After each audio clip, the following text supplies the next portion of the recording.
Salima builders গ্রুপে যিনি মালিক তাতে একটু অঙ্ক থাকতেই পারে অনুষ্কা। আপনি অনেক রিপোর্ট বলে আমি কখনোই মা হতে পারবো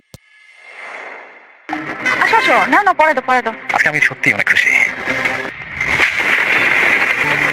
মেঘলা কি এবার রাতুলের সাথে সকল সম্পর্ক ক্যান্সেল করে রাতুলকে পথের ভিখারি বানাবে?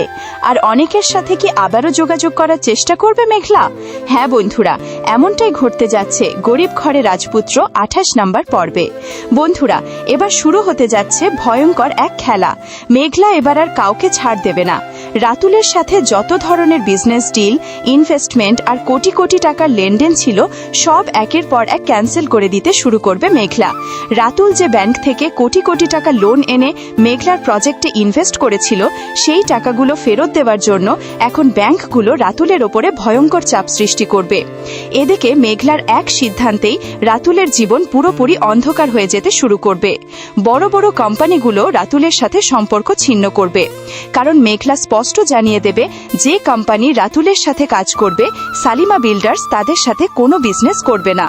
বন্ধুরা, একসময় যে রাতুল টাকার অহংকারে সবাইকে অপমান করত, এবার সেই রাতুলই ধীরে ধীরে পথের ভিখারিতে পরিণত হতে চলেছে। অন্যদিকে অনেক যখন জানতে পারে মেঘলাই আসলে সালিমা বিল্ডার্সের আসল মালিক, তখন তার পুরো পৃথিবীটাই বদলে যায়।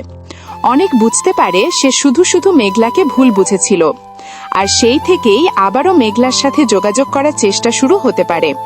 কিন্তু এখানেই শেষ না। অনেকের ছোট বউ এখন অনেককে চোখে চোখে রাখছে, কারণ সে বুঝে গেছে অনেক আবারও মেঘলার দিকে দুর্বল হয়ে পড়ছে। তাহলে কি অনেক আর মেঘলার পুরনো ভালোবাসা আবার ফিরে আসবে, নাকি রাতুল নতুন কোনো ভয়ঙ্কর ষড়যন্ত্র করবে? বন্ধুরা, গরিব ঘরে রাজপুত্র 28 নাম্বার পর্ব হতে যাচ্ছে পুরো আগুন।